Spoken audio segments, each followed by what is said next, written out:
Halo pemirsa, apa kabar hari ini? Semoga Anda selalu sehat di masa pandemi dan selalu bersemangat untuk menjalani aktivitas. Bagi pemirsa yang harus tetap bekerja di luar rumah, jangan lupa untuk menggunakan masker.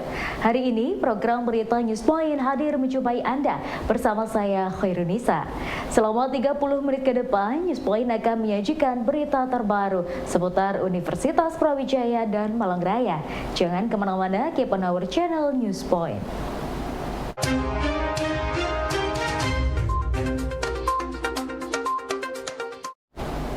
Untuk menekan penularan angka kesakitan hingga kematian akibat COVID-19, Profesor Aulani Alm selaku dosen kedokteran hewan Universitas Brawijaya membuat inovasi terkait antibodi poliklonal berbasis spesifik 158 dengan pengembangan deteksi antibodi terhadap SARS-CoV-2. Yang tidak yakin bahwa vaksin itu sangat penting. Saya hanya akan menjelaskan ke awam bahwa vaksin itu juga penting karena dengan vaksinasi akan menimbulkan antibodi. Nah, saya coba antibodinya berapa sih? Jadi saya coba ada yang tidak divaksin dan sudah divaksin, yang belum vaksin dan sudah vaksin. Ternyata ada protein 15 kilodaton setelah kita divaksin.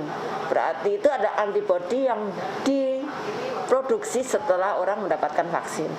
Nah, dari situ kami bersama tim, saya jelaskan sekalian, saya sama Dr. Siva, kita sudah tahu Dr. Siva Mustika, SPPD KGEH adalah seorang dokter yang sangat berani berhadapan pada masyarakat, baik yang kena vaksin dan vaksin. Dia memberikan penerangan pada pelosok di Malang ini, khususnya di pondok-pondok pesantren. Dia memberikan tes untuk apakah mereka positif atau tidak, dan Dr. Siva juga memasarkan atau menginformasikan pentingnya vaksinasi. Maka kami melakukan, pengen tahu apakah pasca vaksin itu kekebalan itu akan muncul. Nah, akhirnya kami mengembangkan riset ini bersama Dr. Siva, Bu Asih Kinasih, dan Dr. Hewan Yudit Oktanila, tentunya punya bagian-bagian tertentu. Dr. Siva yang berkaitan dengan pasiennya. Penelitian ini juga mengembangkannya, kita sudah disetujui atau mendapatkan approval etik dari Komisi Etik Penelitian Fakultas Kedokteran. Menempuh kuliah di luar negeri dengan mahasiswa dari berbagai negara membutuhkan strategi komunikasi sendiri. Salah satunya adalah dengan aktif bersosialisasi dengan mahasiswa negara lain. Aurens Dea Krisanti, mahasiswa via UB yang menjadi peserta program ISMA di University of Warsaw, Polandia, mengatakan bergaul menjadi elemen penting agar selama kuliah dapat berjalan lancar. Memotivasi diriku sendiri untuk banyak belajar, banyak nyari-nyari informasi sendiri. Terus kemudian jangan lupa komunikasi sama teman kelas itu penting. Karena kemarin aku sebagai kelas internasional, jadi teman-teman aku yang di situ banyak warga negara lain seperti warga negara Prancis, Spanyol, Italia. Nah, kita tuh harus bisa dan mau berkomunikasi sama mereka. Kita buat study group, belajar bersama, tukar-tukaran informasi. Terus kemudian yang membedakan juga itu menurut aku cara ujiannya. Jadi kalau misalnya biasanya kalau kita kuliah, ujian biasanya dilaksanakan cara tertulis, kita menjawab seperti esai atau bagaimana. Selama aku di Polandia, UTS itu nggak ada UTS, cuma ada UAS. Jadi lulus atau nggak lulusnya kalian itu hanya ditentukan dari sekali ujian di akhir semester. Dan ujiannya itu berbentuk pilihan ganda melalui sistem. Jadi kalian tuh punya 2 kesempatan untuk mengerjakan ujian tersebut. Nanti nilai kalian yang paling tinggi akan diambil sebagai final grade.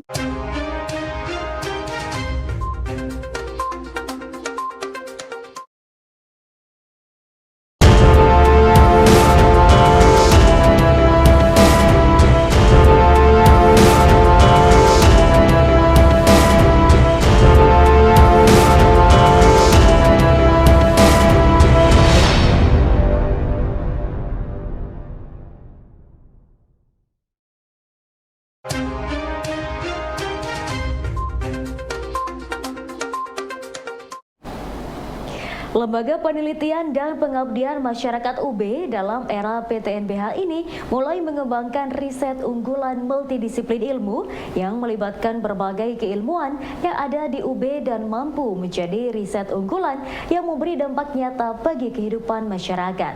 Ketua LPPM UB, Profesor Lukman Hakim menjelaskan, flagship riset ini dimaksudkan untuk menjawab tantangan global akan kehidupan yang lestari melalui model pembinaan multidisiplin ilmu dan binaan. Jadi peran universitas dalam memastikan keberlanjutan kehidupan di planet bumi ini sebenarnya sudah banyak dan kita ketahui bersama. Jadi di banyak negara mulai di seluruh benua banyak universitas memulai untuk dan menginisiasi program-program keunggulan terutama di bidang-bidang lingkungan.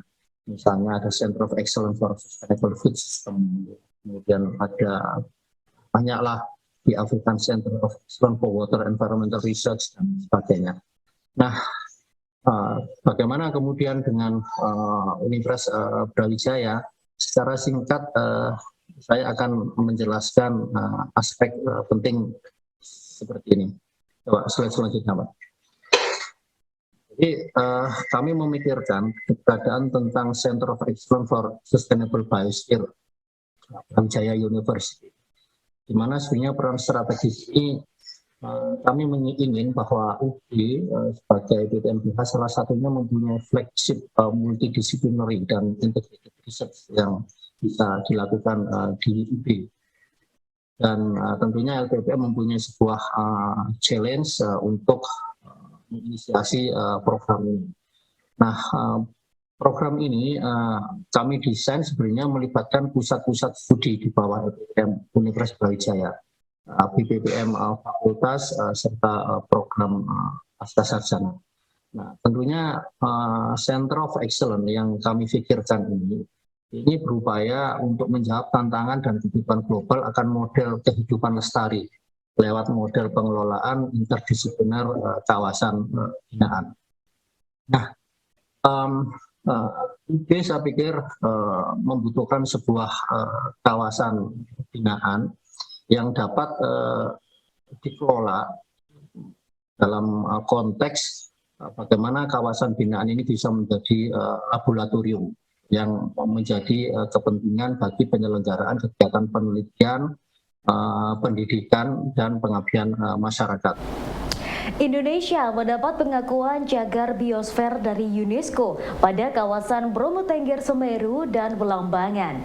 Menurut Profesor Purwanto dari Badan Riset dan Inovasi Nasional mengatakan, proses pengajuan dua kawasan biosfer ini tidak mudah. Sehingga ketika sudah mendapat pengakuan dari UNESCO, perlu dijaga bersama-sama.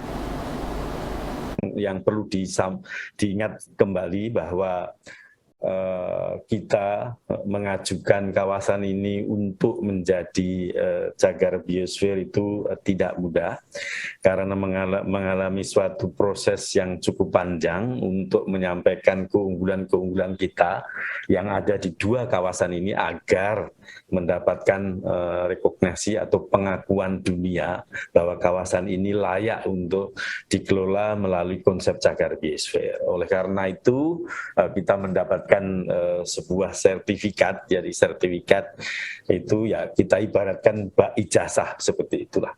Nah, karena kita mendapatkan ijazah tentu saja ya kemari kita manfaatkan ijazah tersebut, sertifikat tersebut, sertifikat yang sangat prestisius sebagai kawasan UN, kawasan Balzo Reserve, kawasan cagar biosfer ini.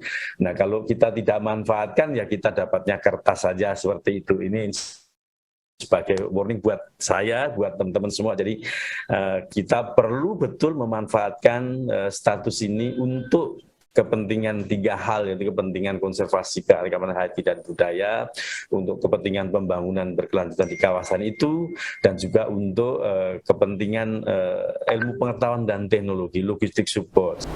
Kiprah petugas Taman Nasional Bromo Tengger Semeru dalam menjaga satwa dan tumbuhan liar serta langka patut diacungi jempol. Menurut PLT Kepala Balai Besar Taman Nasional Bromo Tengger Semeru, Novita Kusuma Wardani, timnya selain menjaga kawasan juga melakukan perawatan beberapa satwa dan tumbuhan langka yang semula dianggap telah punah. Kemudian kalau untuk pengawetan tumbuhan dan satwa liar, ada beberapa jenis tumbuhan dan satwa endemik maupun yang dilindungi. Kalau untuk satwa sendiri ada 2 jenis satwa prioritas untuk peningkatan populasi di Taman Nasional Bromo Tengger Semeru, antara lain elang Jawa dan macan tutul. Kemudian kalau untuk jenis-jenis flora, ada berbagai jenis anggrek, termasuk ada salah satu jenis tumbuhan yang hampir dikatakan punah, tapi ternyata masih bisa dijumpai. Itu ada pinang Jawa yang dulu di Semeru itu dianggap sudah punah karena ketika para peneliti mencari di tahun 98 tidak ditemukan, tapi ketika kami melakukan eksplorasi lebih jauh, ternyata masih bisa ditemukan dan bahkan berhasil dibudidayakan. Pinang Jawa ini termasuk jenis yang terancam punah dan tumbuhan prioritas konservasi.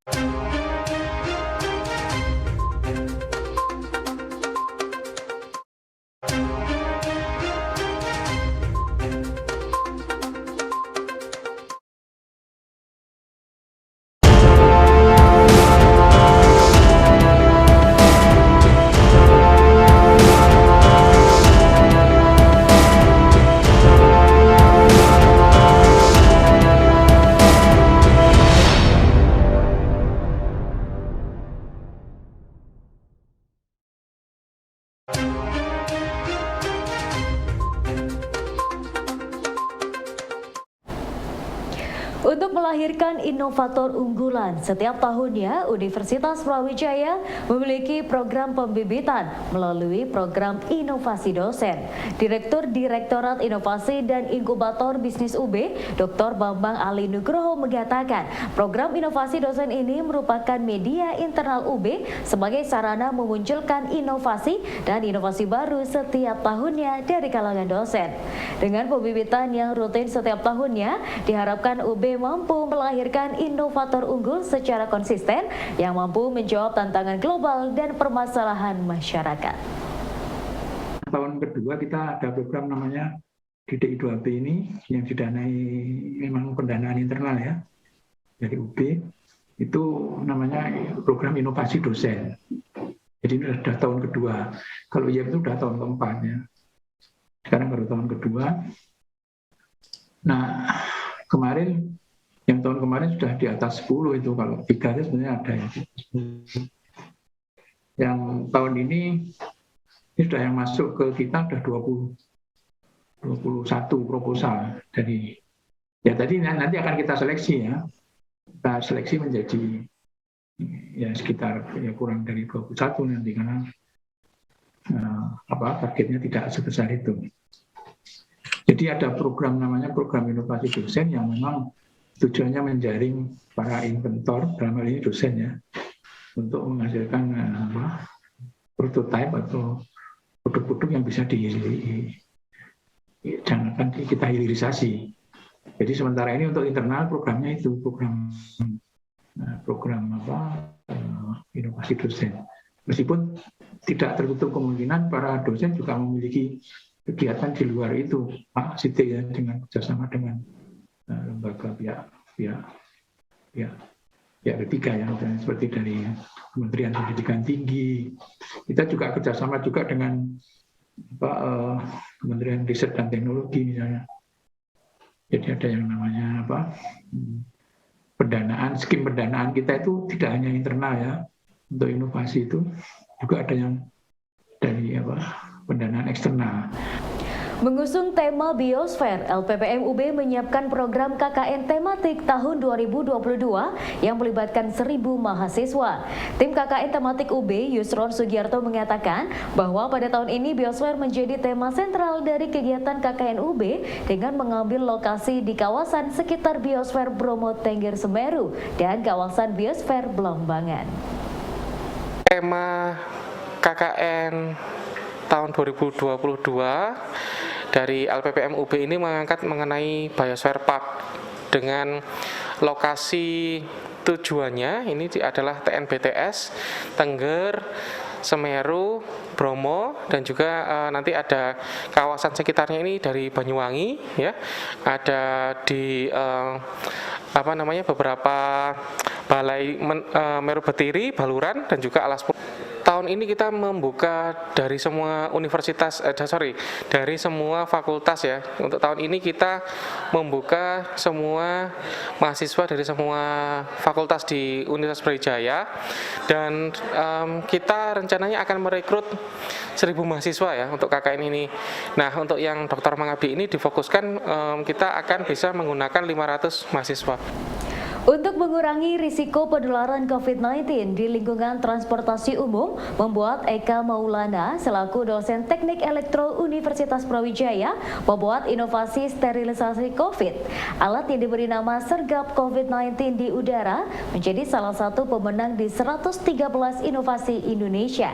Inovasi yang mengembangkan alat sterilisasi udara ini dapat dimonitor melalui Internet of Things. Kasus COVID yang terus menyebar gitu ya, cepat dan tidak bisa kita lihat, terutama di tempat-tempat umum, fasilitas umum, di sistem transportasi umum, baik itu di sistem transportasi kereta, kemudian bis dan sebagainya, di mana di sana sirkulasi udara ini sangat rentan sebagai media penyebaran virus.